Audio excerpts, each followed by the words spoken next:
Olá pessoal, tudo bem?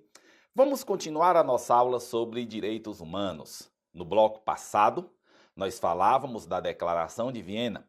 Neste bloco, nós iniciamos falando um pouco mais sobre a Declaração de Viena, essa importante declaração feita por ocasião da Segunda Conferência de Direitos Humanos, da Segunda Conferência Mundial de Direitos Humanos, realizada em Viena, na Áustria, no ano de 1993.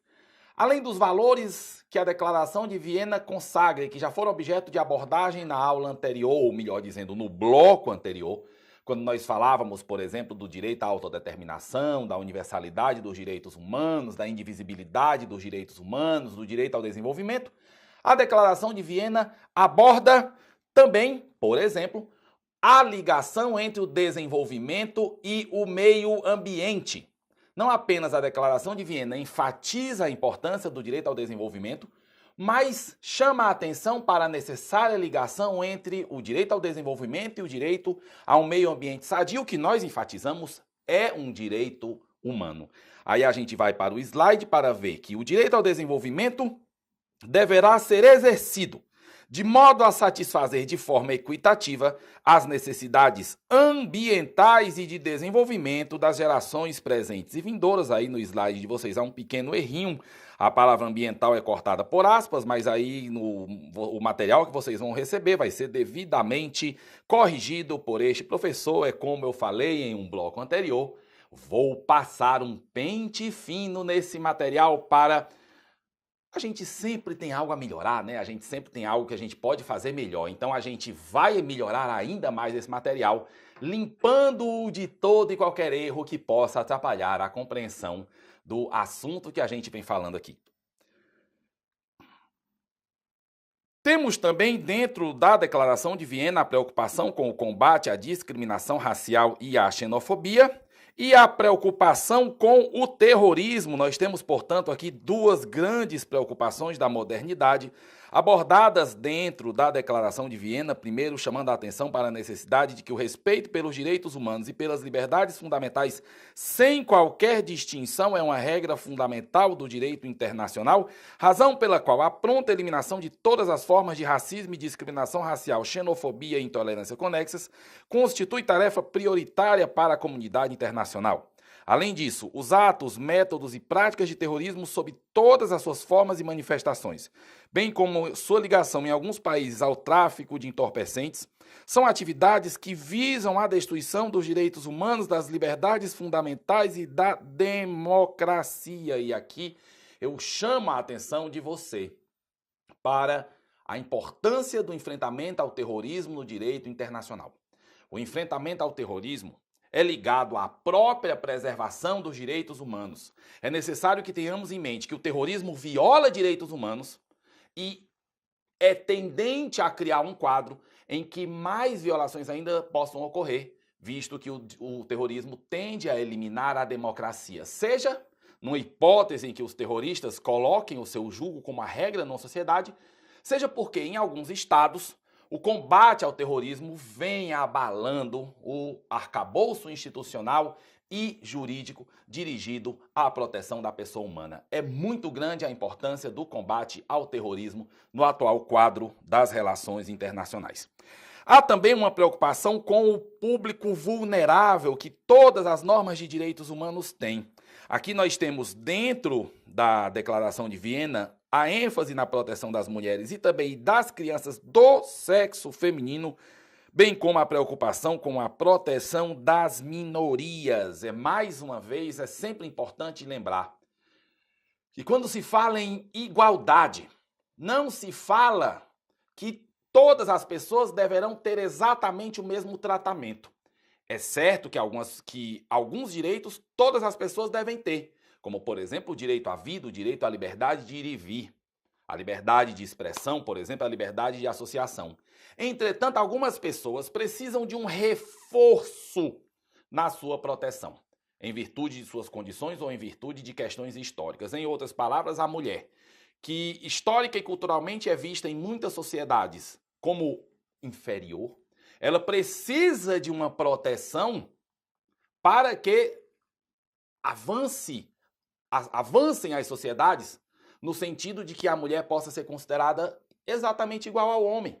A mulher precisa de uma proteção adicional para que não sofra com algumas consequências dessa visão equivocada de inferioridade, como, por exemplo, a violência. Então é por isso que a mulher receberá um tratamento especial, como, por exemplo, uma lei especial, que é a Lei Maria da Penha, para protegê-la da violência doméstica e familiar.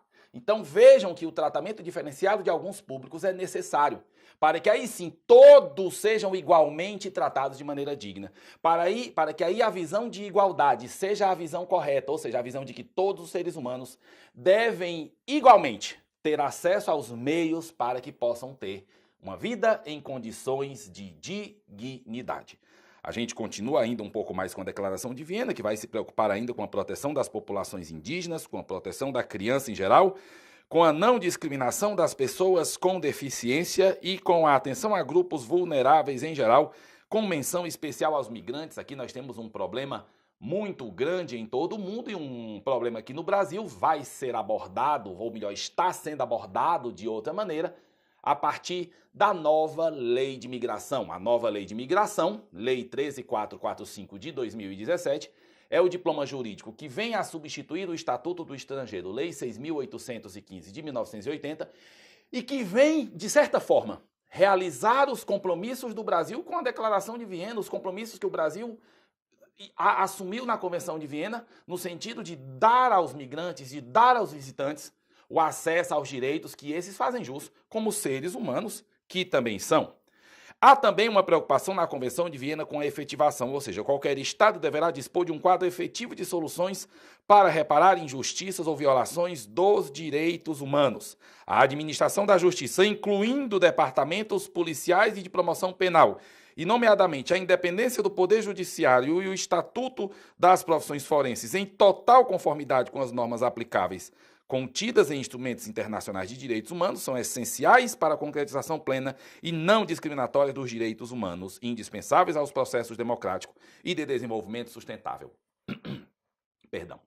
Há muitos anos, o célebre jurista e cientista político italiano Norberto Bobbio já afirmava que a maior preocupação em relação à proteção da dignidade da pessoa humana não é com a consagração de direitos humanos, esses direitos já há muitos, e sim com a sua efetivação. E veja que Norberto Bobbio já afirmava isso há muito tempo, cerca de 50 anos mais ou menos.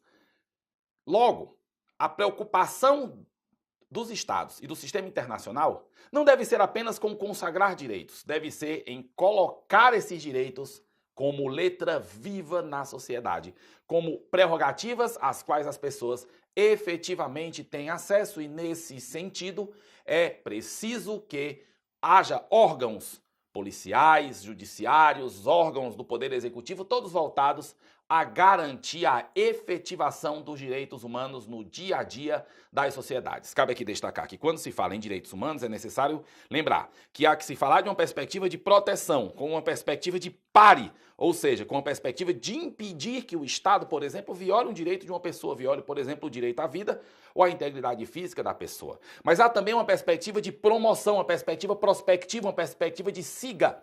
Em outras palavras, como garantir, por exemplo, o direito à educação sem que o Estado, por exemplo, invista na abertura de escolas, invista na formação de professores, como imaginar uma cultura em que a mulher seja respeitada em sua igualdade sem que o Estado, por exemplo, não assuma uma postura prospectiva de formar professores, por exemplo, para ensinar a alunas e alunos uma perspectiva de tolerância, uma perspectiva de igualdade, uma perspectiva de respeito à mulher enquanto ser humano.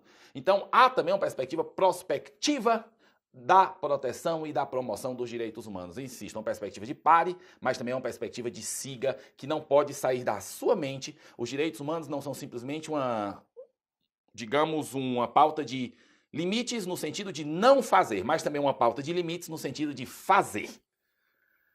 Passamos agora a um outro instrumento importante dentro dos instrumentos de soft law, dentro do rol dos instrumentos de soft law responsáveis por melhorar o quadro de proteção e promoção dos direitos humanos.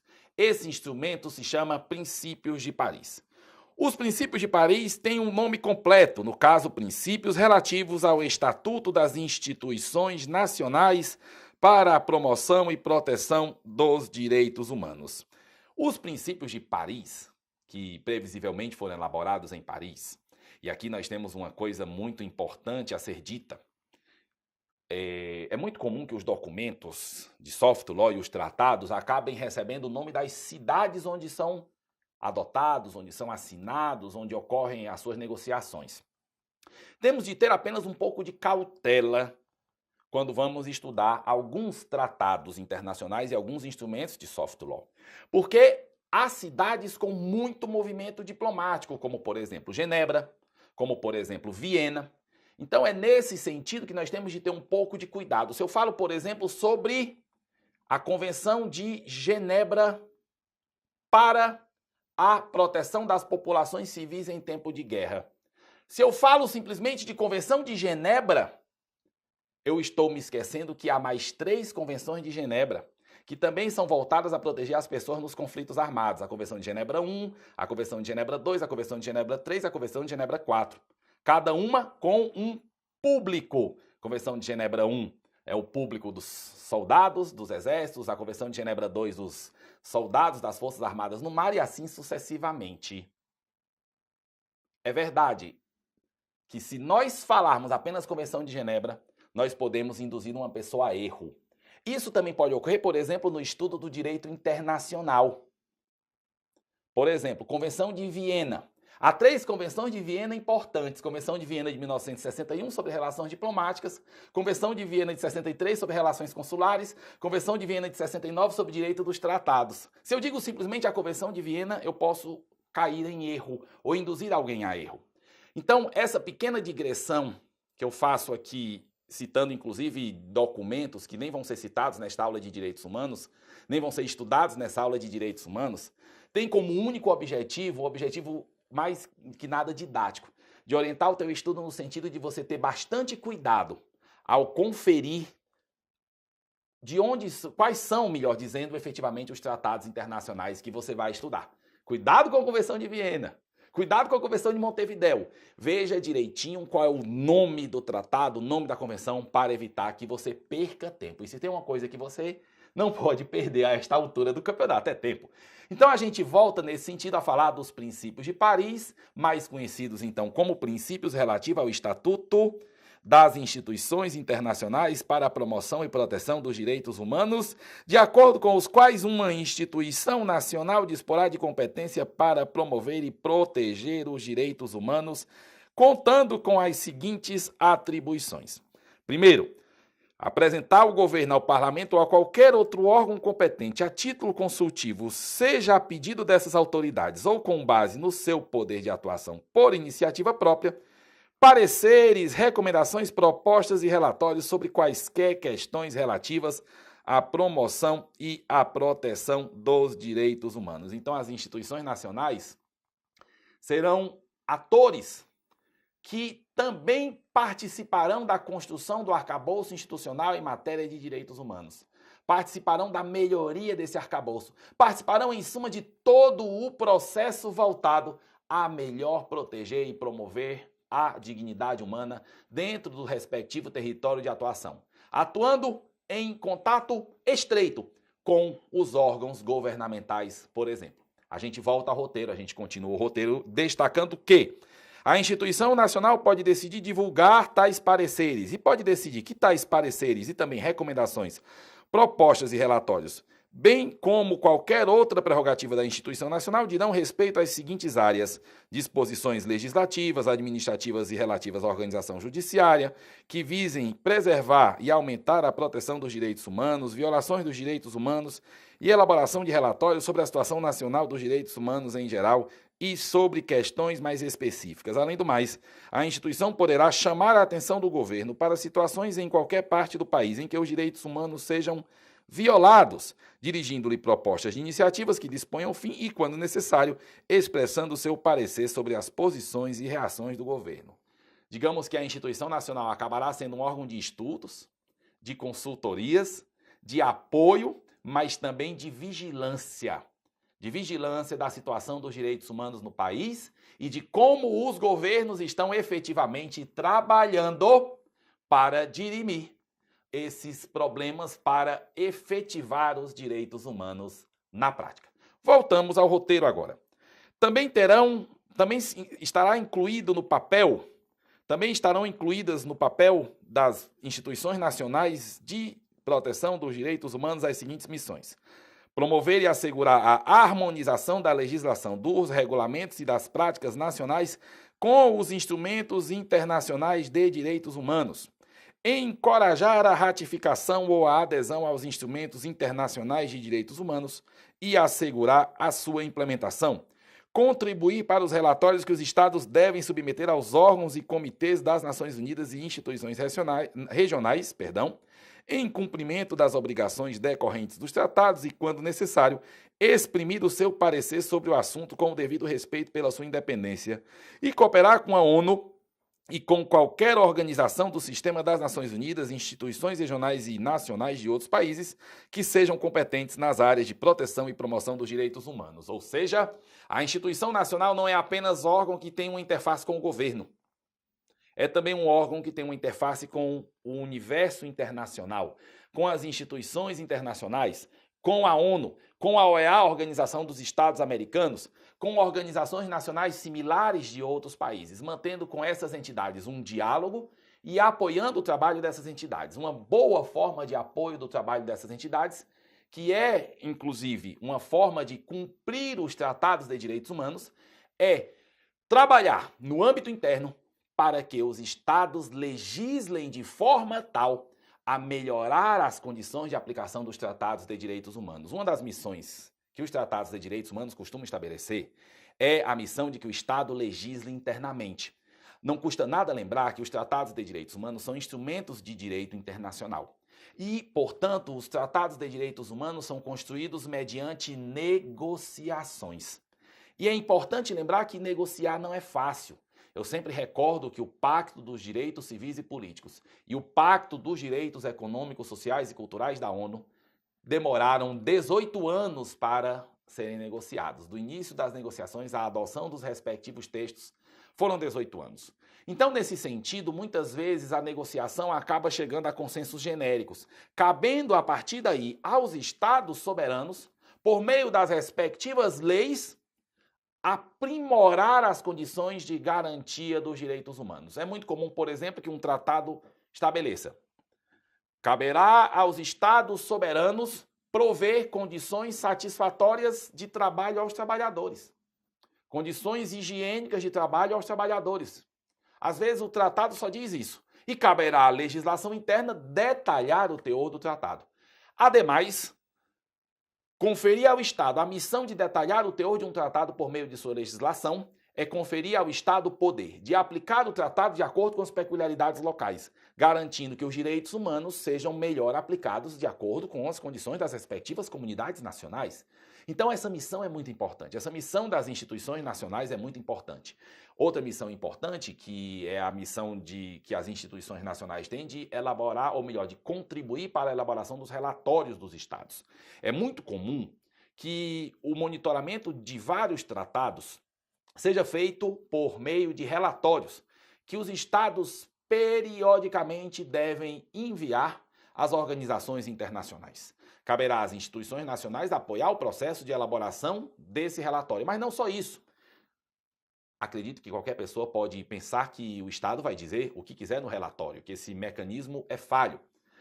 Em todo caso, é possível que o Estado realmente oriente o relatório de acordo com seus interesses, mas os relatórios eles são examinados nas organizações internacionais num quadro de diálogo. A organização internacional vai dialogar com organizações não governamentais, vai dialogar com as próprias instituições nacionais, vai olhar os seus próprios estudos, vai fazer missões de investigação. E é a partir daí que a organização internacional, cotejando a informação do Estado com outras informações que colheu, cotejando as informações que o Estado colocou no relatório com outras informações que colheu, poderá apresentar as recomendações cabíveis. Então, o esquema de relatórios não é tão falho assim. É um esquema em que as informações do Estado terminam sendo filtradas e as instituições nacionais de direitos humanos terão um papel também nesse filtro. Ademais, Deverão as instituições nacionais de direitos humanos colaborar na elaboração de programas para o ensino e pesquisa em direitos humanos e participar na sua execução em escolas, universidades e círculos profissionais, e deverão também as instituições nacionais divulgar os direitos humanos e os esforços para combater todas as formas de discriminação, em particular a discriminação racial, sensibilizando a opinião pública, especialmente por meio da informação e educação, e recorrendo aos órgãos de comunicação social. É importante neste momento que nós afirmemos que educação e cultura em direitos humanos é algo importante. As pessoas, para respeitar os direitos das outras, devem cumprir certos deveres. Em outras palavras, como é que eu, por exemplo, vou respeitar o direito à integridade física de uma mulher se eu não cumpro a obrigação de não agredi-la física ou psicologicamente, física ou verbalmente? Como é que eu vou respeitar o direito à vida de uma pessoa se eu não cumpro o dever de não matá-la? Então, há uma ligação muito clara entre direitos e deveres. E é nesse sentido que, para que se respeitem os direitos humanos, portanto, a cidadania, as pessoas devem ter conhecimento desses direitos para que devam saber o que devem fazer para esses direitos serem realizados na prática. Daí a importância da educação e da cultura em direitos humanos, que vai da formação, melhor dizendo, de um quadro educacional e cultural que permita a melhor difusão dos direitos humanos, do conteúdo dos direitos humanos e das necessidades e do que é preciso fazer para que esses direitos humanos venham a ser realidade. Nós vamos ainda abordar um pouco esse ponto dentro desta aula.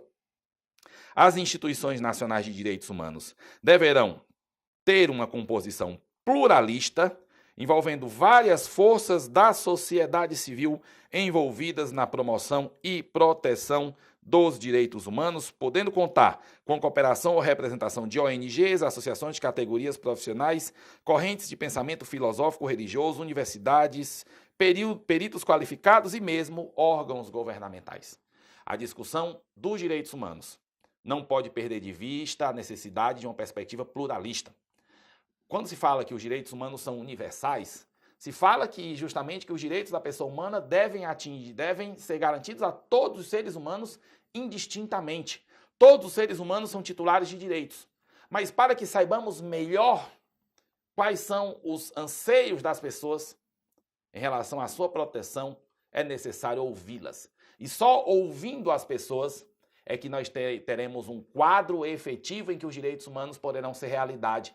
Lembrando aqui também que ouvir as pessoas faz parte de um quadro democrático. E aí lembrando que democracia e direitos humanos têm uma ligação estreita entre si. Daí a formação das instituições nacionais de direitos humanos deverá ser pluralista, contando com representantes de várias áreas da sociedade. E aqui é importante chamar a atenção para a presença de correntes de pensamento, eu vou aqui chamar a atenção disso para vocês, de correntes de pensamento religioso.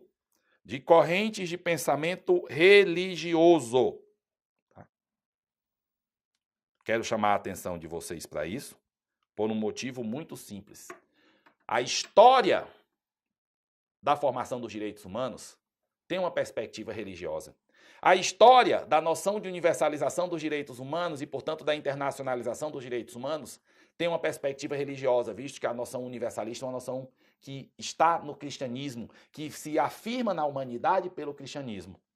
A liberdade religiosa é direito humano, mas devido a algumas lutas, há quem não perceba esse papel da religião dentro do campo da proteção dos direitos humanos. E isso pode induzir as pessoas a erro. Uma vez, numa questão de concurso, eu vi o seguinte item. A história da proteção dos direitos humanos não revela nenhuma influência religiosa. Eu tenho alunos também em cursos de graduação e coloquei essa questão em prova, em várias provas, em várias turmas. Muita gente erra. Muita gente acha que não há influência da religião dentro da construção do processo de construção de uma ideia de direitos humanos, mas ela existe sim. E mais uma vez, a liberdade religiosa também é direito humano. Eu espero que você não erre uma questão do tipo quando essa questão apareça na prova do teu concurso. Aqui no nosso roteiro, a gente também traz o método de funcionamento que as instituições nacionais de direitos humanos deverá observar. Nós temos aqui vários itens, eu destaco aqui o item B, em que fica estabelecido que a instituição deverá ouvir qualquer pessoa e obter qualquer informação e quaisquer documentos necessários para análise das situações inseridas no seu âmbito de competência. Também o item C, dirigir-se à opinião pública diretamente ou por meio de qualquer órgão de comunicação social, em particular para divulgar os seus pareceres e recomendações. É o ambiente democrático, mais uma vez, como ambiente de construção de uma ideia de direitos humanos. É um ambiente democrático, como um ambiente em que nós poderemos ouvir o que cada pessoa pensa em relação à sua própria proteção.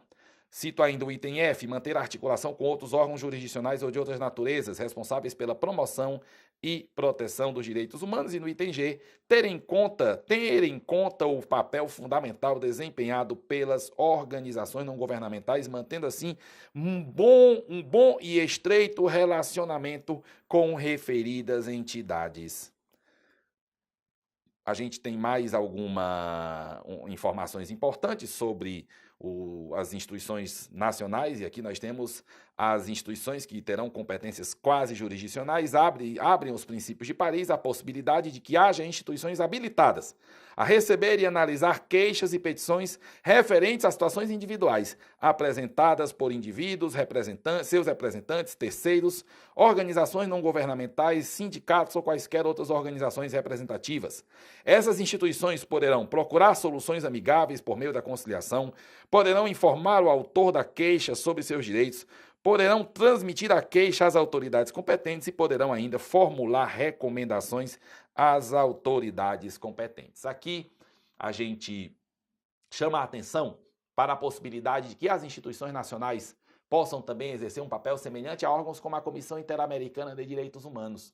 Órgãos que contribuirão, talvez de uma maneira mais suave, orientando, recomendando, ouvindo, levando a queixa para a garantia dos direitos humanos. A gente lembra que o judiciário tem um papel na garantia dos direitos humanos, mas a gente lembra que o importante é garantir os direitos da pessoa humana, seja por meio judiciário, seja por meio legislativo, seja por meio administrativo, seja por meios administrativos, e aqui a gente inclui não apenas as políticas do Estado, as políticas públicas, mas a gente inclui também outros meios que o Estado, em conjunto com a iniciativa, com outras iniciativas, podem abraçar. E aqui nós temos as possibilidades que as instituições nacionais adotem formatos quase jurisdicionais. O importante, mais uma vez, é garantir os direitos da pessoa humana, o que é uma prioridade do Estado e da comunidade internacional.